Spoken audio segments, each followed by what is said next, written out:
नमस्कार साथियों। मैं संदीप तिवारी जेडी श्री गोल्ड के मंच से एक बार आपका फिर से स्वागत करता हूं। तो हम जो लगातार आरजीएस 2024 की तैयारी कर रहे हैं, इसी क्रम में मैं आपके सामने एक बार फिर से उपस्थित हूं, मोस्ट इंपॉर्टेंट एमसीक्यूज लेकर के। चलिए एक एक करके हम जानेंगे कि कौन से वो सवाल हैं जो आपको तैयार करने चाहिए आने वाले आपके एग्जाम के लिए। साथियों, आज का पहला सवाल है शुद्ध वाक्य। वाक्य शुद्धि, वाक्य शुद्धि से आपको जो है तैयार करना होगा सवालों को। वाक्य शुद्धि क्या है? वाक्य शुद्धि, वाक्य शुद्धि से हम जानेंगे। तो सबसे पहला जो है वाक्य लिखा हुआ है, तुलसी और सूर ब्रजभाषा और अवधि के श्रेष्ठ कवि थे। जब दो व्यक्तियों की बात की जा रही है तो और का उपयोग तो हम करेंगे, लेकिन यहां पर जो है बड़ा कंफ्यूजन हो गया। तुलसी और सूर ब्रजभाषा अवधि के श्रेष्ठ कवि थे, गलत हो जाएगा। देखिए, जब दो बातें कह रहे हैं तो हमें कुछ ऐसे विशेषण प्रयोग करने चाहिए जिनसे स्पष्ट हो सके। देखते हैं जरा। तुलसी और सूर्य, ठीक है, ये बात ठीक है। तुलसी और सूर्य क्रमशः अवधि भाषा और ब्रज भाषा के, हाँ, करेक्ट हो जाएगा, क्रमशः अवधि भाषा और ब्रज भाषा के श्रेष्ठ कवि थे।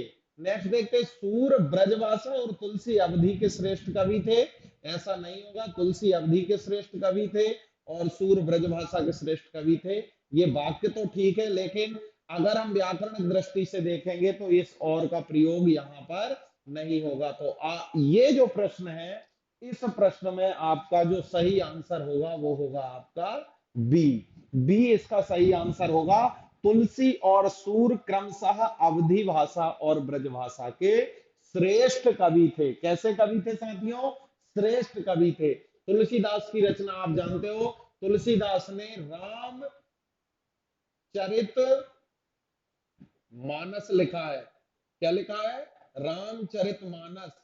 और सूरदास ने क्या लिखा है? सूर सागर। सूर सागर याद रखना, ठीक है। तो ये इनकी दो बड़ी महान रचनाएं हैं। तुलसीदास का रामचरित तो घर घर में पढ़ा जाता है। नेक्स्ट देखते हैं साथियों। नेक्स्ट है फिर से वाक्य शुद्धि से ही हमने प्रश्न लिया है। लाओ एक गिलास पानी। लाओ एक गिलास पानी, ऐसा बोलने में तो ठीक लगता है, लेकिन व्याकरण दृष्टि से ये गलत हो जाएगा। एक पानी का गिलास लाओ। एक पानी का क्या होता है? गिलास पानी का होता है क्या? नहीं होता, ये भी गलत हो जाएगा। एक गिलास एक पानी का लाओ। व्याकरण दृष्टि से एक गिलास पानी लाओ। पानी का जो है, गिलास एक पात्र है। गिलास क्या है? गिलास आपका एक पात्र है। और किसका पात्र है वो? पानी का। पानी का एक पात्र है, पानी पीने का, पानी पीने का पात्र, ठीक है। तो पानी पीने का पात्र गिलास कहलाता है। एक गिलास पानी लाओ। यहां पर इसका डी ऑप्शन एकदम सही हो जाएगा। नेक्स्ट देखते हैं जरा साथियों। रोगी नहीं सोता वाक्य में परिवर्तित करना है। किस में परिवर्तित करना है? भाववाच्य में। साथियों, आपको वाच्य का ज्ञान होना आवश्यक है। वाच्य क्या होता है? वाच्य जो है, भाषा को बोलने का तरीका, बोलने का तरीका आपका वाच्य कहलाता है। क्या कहलाता है साथियों? बोलने का तरीका आपका वाच्य कहलाता है। और ये वाच्य तीन प्रकार का होता है। कर्तृवाच्य, जहां पर कर्ता प्रधान है। दूसरा होता है आपका कर्मवाच्य। कर्मवाच्य जहां कर्म की प्रधानता होती है। और जहां कर्म नहीं होगा, कर्म के अभाव में भाववाच्य होता है। ऐसी क्रियाएं जिनमें कर्म नहीं है, तो कौन सी क्रियाएं होंगी? अकर्मक क्रियाएं। अकर्मक क्रियाओं का प्रधानता जहां होगी वो भाववाच्य होगा। सकर्मक क्रियाएं, सकर्मक क्रियाएं, कर्म के साथ जो क्रियाएं होंगी उसमें कर्मवाच्य होगा। और कर्ण कारक का प्रयोग होगा, से के द्वारा, से के द्वारा, से के द्वारा। रोगी नहीं सोता, यहां सोना क्या है? सोना हंसना, ये क्या होती हैं, ये आपकी आकर्मक क्रियाएं होती हैं, तो भाववाच्य तो होगा। लेकिन वाच्य में, भाववाच्य में परिवर्तन कैसे होगा? रोगी द्वारा सोया नहीं जाता, ऐसा नहीं होगा। रोगी को सोना नहीं आता, रोगी से सोया, रोगी से नहीं सोया जाता, रोगी सो नहीं पाएगा। इसका सही आंसर हो जाएगा रोगी से, रोगी से नहीं सोया जाता। रोगी नहीं सोता का होगा रोगी से नहीं सोया जाता। साथियों, आपको वाच्य परिवर्तन भी आना चाहिए। मैं यहाँ पर एक वाक्य लिखता हूं, आप जरा वाक्य उसको परिवर्तित करिएगा। क्या होगा? इसका आंसर तो हो जाएगा रोगी से सोया नहीं जाता। ये है, वाक्य है, श्याम विद्यालय जाता है। इसको जरा हम कर्मवाच्य में बदलेंगे, क्या होगा? ये तो हो गया आपका कर्तृवाच्य, ये तो कर्तृवाच्य है। इसको हम जरा कर्मवाच्य में बदलेंगे, श्याम के द्वारा विद्यालय, श्याम के द्वारा विद्यालय को जाया जाता है। श्याम के द्वारा विद्यालय को जाया जाता है, के द्वारा इसमें प्रयोग होता है, ये आपका वाच्य होता है। संस्कृति का विशेषण जल्दी से बता दीजिए। संस्कृति का विशेषण संस्कृत होगा क्या? संस्कृत तो अलग शब्द है, संस्कृत, संस्कृत नहीं होगा। सांस्कृतिक और सांस्कृतिक क्या होगा साथियों? संस्कृति शब्द से बनता है आपका सांस्कृतिक, सांस्कृतिक, संस्कृति से क्या बनता है? सांस्कृतिक। एक प्रत्यय लगा है, क्या लगा है? एक प्रत्यय से विशेषण बनता है। संस्कृति से सांस्कृतिक, समाज से, समाज से सामाजिक, ठीक है, समाज से सामाजिक, धर्म से धार्मिक, धार्मिक। तो इस प्रकार से जो है एक प्रत्यय, संस्कृति से, संस्कृति का क्या विशेषण है? सांस्कृतिक, इसका विशेषण हो जाएगा। साथियों, जो है हमें विशेषण भी पढ़ने चाहिए। निम्नलिखित में सकर्मक क्रिया बतानी, आकर्मक क्रिया और सकर्मक क्रिया, आकर्मक क्रिया और सकर्मक क्रिया। इसमें से केवल आपको एक ही क्रिया ऐसी होगी जो सकर्मक है, हंसना, खाना, सोना, चलना। जो कर्म के साथ होगी वो सकर्मक क्रिया के दो भेद हैं, साकर्मक और आकर्मक। अब साथियों, हमें यहां पे प्रश्न ये है कि साकर्मक क्रिया बतानी है। जो क्रिया, जो क्रिया कर्म के साथ होती है, कर्म के होती है, वो तो आपकी कहलाती सकर्मक। और जहां कर्म का अभाव होता है, अभाव होता है, वो आपकी अकर्मक क्रिया कहलाती है। सोना क्या है? सोना, वह सोता है, इसमें कोई कर्म नहीं है, सोना एक क्रिया है। रोना, हंसना, ठीक है, चलना। लेकिन खाना, खाना तो क्या है? खाना बिना कर्म के कोई खाना हो ही नहीं सकता, ठीक है, कर्म के साथ ही खाना होगा, पढ़ना होगा, लिखना होगा। तो ये हमें अंतर स्पष्ट होना चाहिए कि सकर्मक क्रिया और आकर्मक क्रिया में, यहां पर जो है खाना एक सकर्मक क्रिया है, नोट कर लीजिए जरा, खाना एक सकर्मक क्रिया है। साथियों, नेक्स्ट देखते जरा, सकर्मक क्रिया वाला वाक्य क्या है? सकर्मक क्रिया वाला वाक्य बताना है यहाँ पर। राजू सदा रोता रहता है, अभी बताया। हरीश बस पर चढ़ गया, बस पर चढ़ गया, बस पर, ये क्या हो गया? ये तो अधिकरण है ना, अधिकरण है ना। बस पर, मैं पर, मैं और पर, ये तो अधिकरण का भाव हो गया। यहाँ कर्म कहाँ है? तो कर्म कहाँ है? कैलाश सगत किससे गिर गया है? अ, छत से गिर गया है। किससे गिर गया है? इसको ठीक कर लेना, छत से, छत से गिर गया है। कहां से गिर गया है कैलाश? छत से गिर गया है। अब छत से गिर गया है तो गिर पड़ा, ये भी नहीं होगा, ये भी नहीं होगा। सतीश ने केले खरीदे, सतीश ने केले को खरीदा, ये आपका कर्म है। केला इसमें क्या है, केले क्या है, केले यहाँ पर कर्म है, कर्म है। और सकर्मक क्या होता है, कर्म के साथ। तो खरीदना क्या हो गया, खरीदना कौन सी क्रिया है, खरीदना आपकी एक सकर्मक क्रिया है। कुछ अकर्मक, कुछ अकर्मक, कुछ उभय कर्मक होती, दोनों भी होती हैं, ठीक है। कुछ ऐसी क्रियाएं भी जो सकर्मक भी हो सकती हैं और अकर्मक भी हो सकती हैं। तो साथियों यहां पर सकर्मक क्रिया हो जाएगी, सतीश ने केले खरीदे। नेक्स्ट देखते हैं जरा, सृजन का विलोम बताइए। विलोम शब्द से बहुत सारे प्रश्न बनते हैं। विलोम शब्द ऐसे कठिन शब्द जो आपको जो है, जिनको पढ़ने में आपको कठिनाई आती है, विलोम शब्द हमें जरूर समझने होंगे।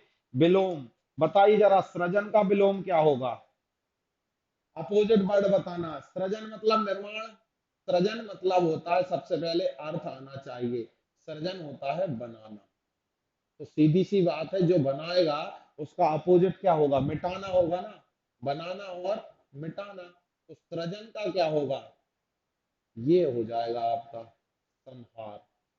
विजन तो नहीं होगा, विजन तो मोदी जी के पास है। दुर्जन भी नहीं होगा, निर्माण भी होगा नहीं। इसका सही आंसर होगा संहार। इसका क्या होगा, सृजन होता है। भोलेनाथ संहार करते हैं और भगवान विष्णु सृजन करते हैं। साथियों सृजन संहार, ठीक है। और देखिए जरा बताइए, गरिमा का विलोम क्या होगा, गरिमा, गरिमा का विलोम बताइए। गरिमा का विलोम क्या होगा साथियों, जल्दी बताइए। गरिमा, गरिमा का विलोम होता है लघिमा।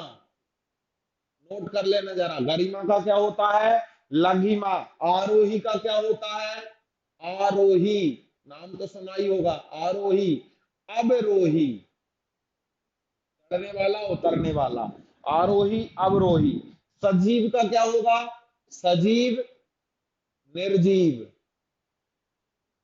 सजीव निर्जीव, ठीक है। सजीव का क्या होता है, निर्जीव होता है। विधवा का सदभा, विधवा सदभा। तो ये हमें जो है विलोम शब्द आने ही चाहिए। स्वार्थ का क्या होता है, स्वार्थ शब्द का, स्वार्थ शब्द का होता है परमार्थ। चले जाइए एक बार ऋषिकेश में परमार्थ धाम में, तो वहां स्वार्थ आपको नहीं मिलेगा। स्वार्थ क्यों नहीं मिलेगा, क्योंकि जहां स्वार्थ होगा वहां परमार्थ नहीं होगा, जहां परमार्थ होगा वहां स्वार्थ नहीं होगा। क्यों नहीं होगा साथियों, क्योंकि दोनों एक दूसरे के अपोजिट होते हैं। विलोम शब्द मत अर्थात अपोजिट शब्द होते हैं, ठीक है। रक्षक से बड़ा होता है भक्षक। तो रक्षक आपका हो गया एक रक्षा करने वाला, रक्षक से बड़ा क्या होता है आपका भक्षक। ऐसा होगा क्या, नहीं, भक्षक से बड़ा होता है रक्षक। रक्षा करने वाला श्रेष्ठ होता है खाने वाले से। खाने वाला क्या है, मिटाने वाला। संशय का क्या होगा, निश्चय हो जाएगा, संयोग वियोग, ठीक है। इस प्रकार से आपको याद करने होंगे कुछ विलोम शब्द। नेक्स्ट देखते हैं जरा, अगला प्रश्न क्या है, यह कौन सा सर्वनाम है, यह यह बताना है आपको सर्वनाम।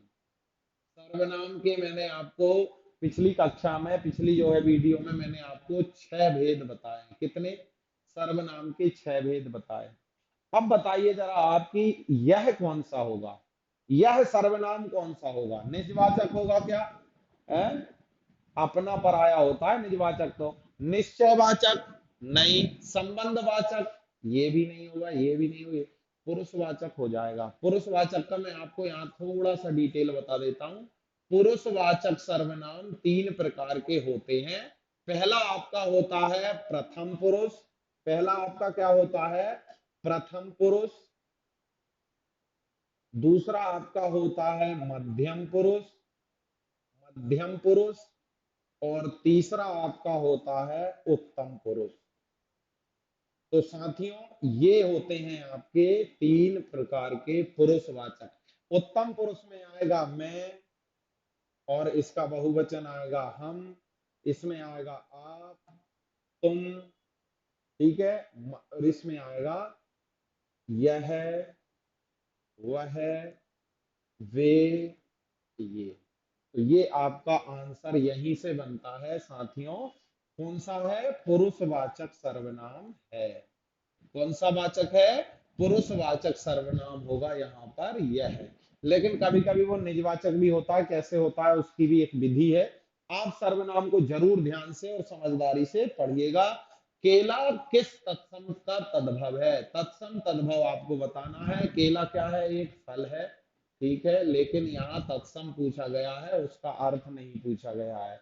आलोक होगा क्या? आलोक मेवा, वी हो जाएगा। इसका सही आंसर होगा केला। कदली का बनता है आपका केला।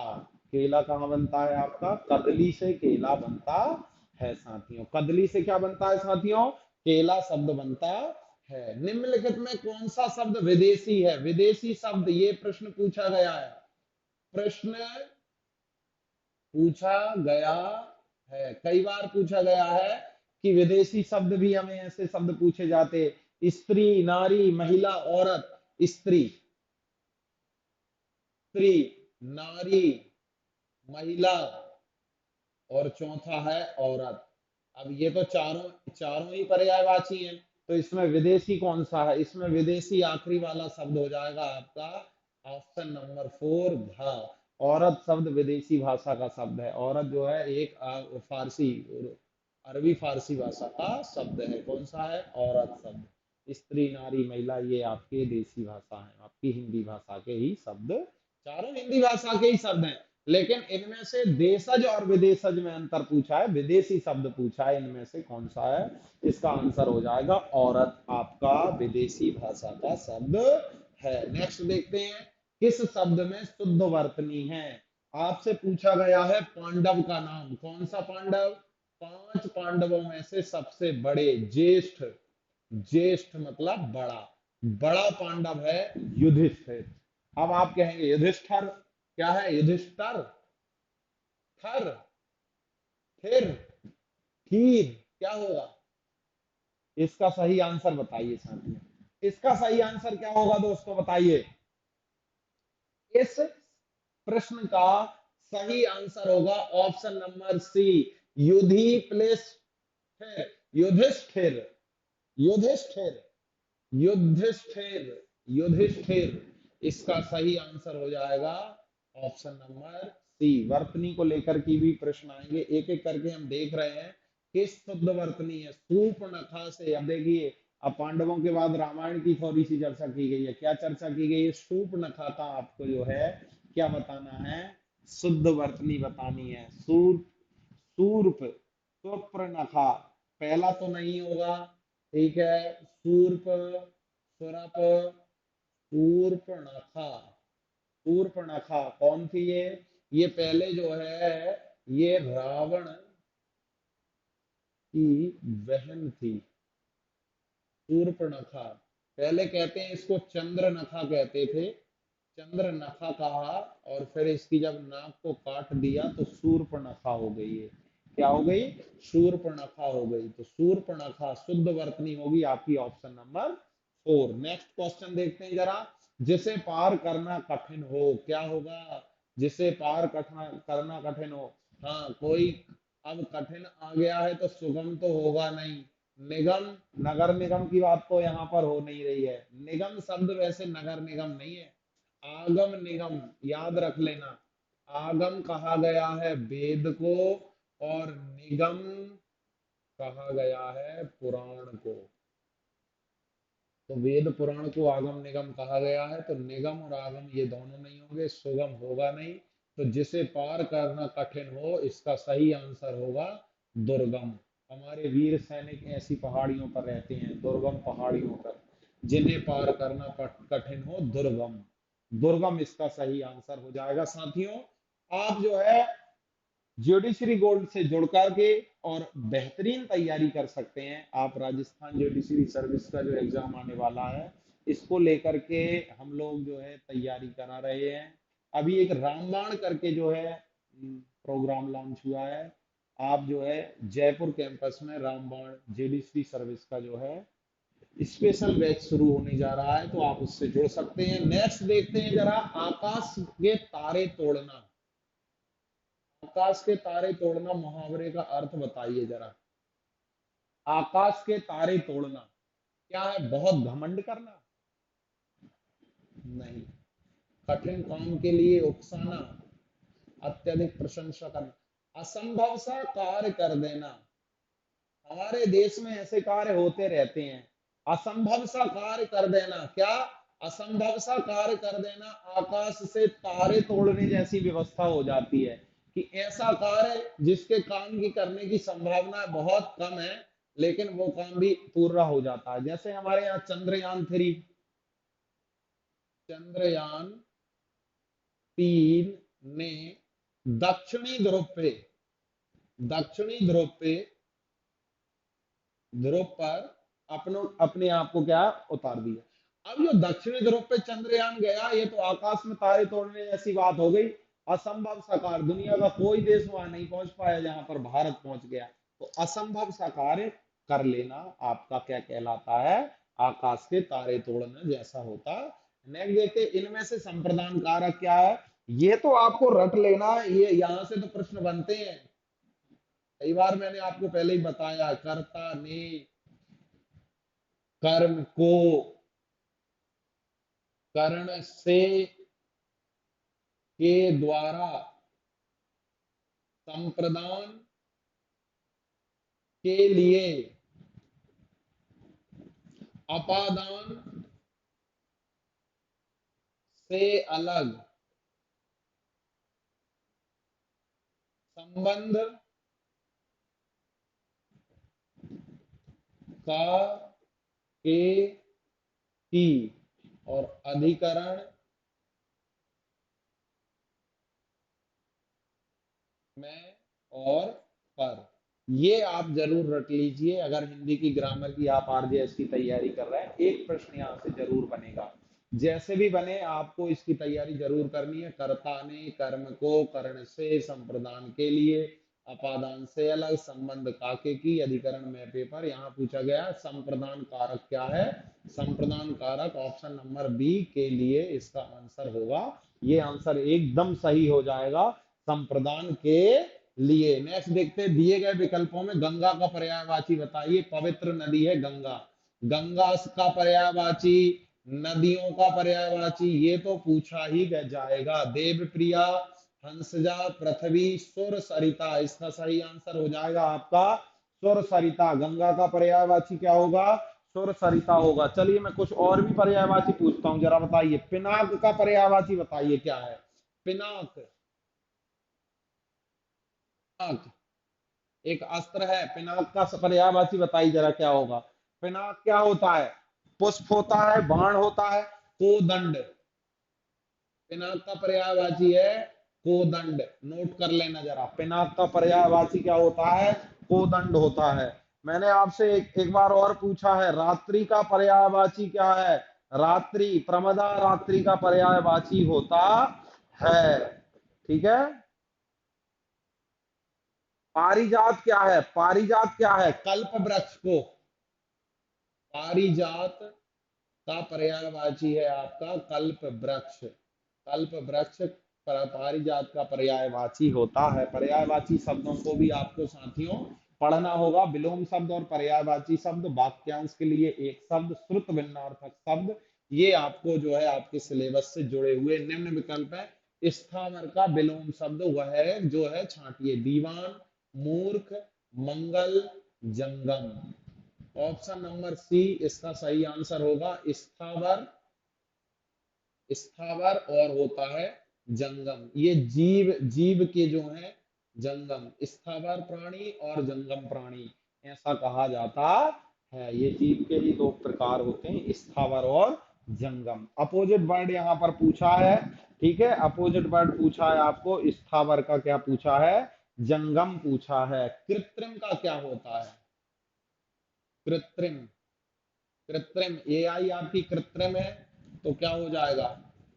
प्राकृतिक। प्राकृतिक को मैंने एक दिन और बताया था नैसर्गिक भी कहा है। नैसर्गिक। ठीक है, प्राकृत का अपोजिट होता है आपका कृत्रिम। कृत्रिम किसका अपोजिट होता है? प्राकृतिक का अपोजिट होता है कृत्रिम। उग्र का क्या होता है? उग्र, उग्रवादी, शांतिवादी। तो उग्र का हो जाएगा आपका शांत। ठीक है, तो यहां से भी आप जो है पर्यायवाची विलोम। उत्कर्ष का विलोम बताना है। उत्कर्ष क्या होता है? उत्कर्ष जो, जिसका जो है यश बहुत सालों तक जीवित रहे, उत्कर्ष। और उत्कर्ष का क्या होगा? अपकर्ष। क्या होगा? ऑप्शन नंबर सी इसका सही होगा। आकर्ष, निष्कर्ष, संकर शब्द होता नहीं है। अपकर्ष इसका सही आंसर हो जाएगा। उत्कर्ष का अपोजिट होता है आपका अपकर्ष। अपकर्ष। साथियों, विलोम शब्द एक एक करके मैं जो है इंपॉर्टेंट विलोम शब्द आपको तैयार करा रहा हूं। आप लोगों को भी जो है साथ साथ में जो है ध्यान रखना है, ऐसे शब्द जो आपने पहले नहीं सुने हैं उनको जरूर आप पढ़ें, उनको लिखें और उनके नोट्स तैयार करें। नेक्स्ट देखते हैं। नेक्स्ट है, इनमें से कौन सा युग्म जो है क्षति और क्षिति का सही अर्थ बताता है? क्षति और क्षिति का सही अर्थ कौन सा युग्म बताता है? क्षति मतलब क्या होता है, पहले तो ये जानना है क्षति क्या है। क्षति आपका हानि क्षति होती है ना। और क्षिति, क्षिति होता है आपका, क्या होता है? आपकी धरा, पृथ्वी, पृथ्वी, वसुंधरा, धरा, अग्नि, ये सारे जो हैं आपके क्या हैं? पर्यायवाची हैं। इसका आंसर क्या हो जाएगा? ऑप्शन नंबर बी, हानि और पृथ्वी। क्षिति और क्षति का जो है सही युग्म होगा। श्रुत भिन्नार्थक शब्द है आपका हानि और पृथ्वी। ठीक है, तो ये जो है यहां से भी प्रश्न बनेंगे, श्रुत भिन्नार्थक शब्द से भी प्रश्न बनेंगे। नेक्स्ट है आपका समुच्चय का संधि विच्छेद क्या है? सम उत आय। ये तो जो है सही हो जाएगा एकदम, सम उत आय इसका समुच्चय होगा, सम उत आय। आर्ग्यूमेंट का अर्थ बताना है। आर्ग्यूमेंट क्या है? आर्ग्यूमेंट आपकी जुडिशरी में जो है आपके जो है न्यायपालिका से जुड़ा हुआ शब्द है आर्ग्यूमेंट। आर्ग्यूमेंट होता है आपका बढ़ा चढ़ा कर कहना, वाद, संवाद, दलील। ऑप्शन नंबर बी इसका एकदम सही होगा। ऑप्शन नंबर बी, आर्ग्यूमेंट का सही अर्थ होता है दलील देना। क्या देना? दलील देना। दलील देना आपका आर्ग्यूमेंट का एकदम सही आंसर होगा। साथियों, ऐसे और भी बहुत सारे शब्द हैं जो है जिनके इंग्लिश और उनका शुद्ध हिंदी। आर्ग्यूमेंट का क्या होता है? दलील देना, दलील देना। ठीक है। एनुअल क्या होता है? एनुअल होता है आपका वार्षिक। एनुअल क्या होता है आपका? एनुअल क्या होता है आपका? वार्षिक होता है। एनुअल का क्या होगा आपका? वार्षिक। ठीक है। आर्ग्यूमेंट्स का क्या होता है आपका? दलील देना होता है। और भी ऐसे बहुत सारे शब्द हैं जिन्हें आपको याद करने होंगे। ठीक है। और क्या होता है? आर्ग्यूमेंट तो आपको मैंने बता दिया है। प्रूफ क्या होता है? Proof, PROOF। प्रूफ क्या होता है बताइए जरा। प्रूफ क्या होता है साथी? प्रूफ देना होता है आपका प्रमाण। कोर्ट आपसे प्रूफ मांगता है, साक्ष्य, सबूत। ठीक है। साक्ष्य सबूत के लिए तो खैर और दूसरा शब्द आएगा, तो सबूत तो ये नहीं होगा, प्रमाण इसका सही शब्द का अर्थ होगा। प्रूफ प्रमाण के लिए कहा गया है। ठीक है। तो आज के लिए जो है प्रश्न इतने ही। ठीक है। लाइसेंस तो मैंने उस दिन बता दिया था, अनुज्ञप्ति इसका सही आंसर होगा। लाइसेंस शब्द का हिंदी रूपांतरण अनुज्ञप्ति होगा। बहुत बहुत धन्यवाद साथियों। एक एक करके हम जो है ऐसे ही आपके आरजीएस से संबंधित प्रश्नोत्तरी लाते रहेंगे और आप लोगों की तैयारी के लिए सहयोग करते रहेंगे। आप भी हमसे जो है जुड़ करके, हमारे जीडी श्री गोल्ड से जुड़ करके और अपनी तैयारी आसान कर सकते हैं। साथियों, कहते हैं कि बिना मेहनत के कोई भी कार्य सफल नहीं होता है। आप लोगों को भी आरंभ है प्रचंड बोले मस्तकों के झुंड, आज जंग की गड़ी की तुम गुहार दो, आन बान शान या की जान का हो दान, एक धनुष के तीर पर उतार दो। तो आरंभ हो चुका है। अब इसका जो है परिणाम बहुत अच्छा आने वाला है। बहुत बहुत धन्यवाद।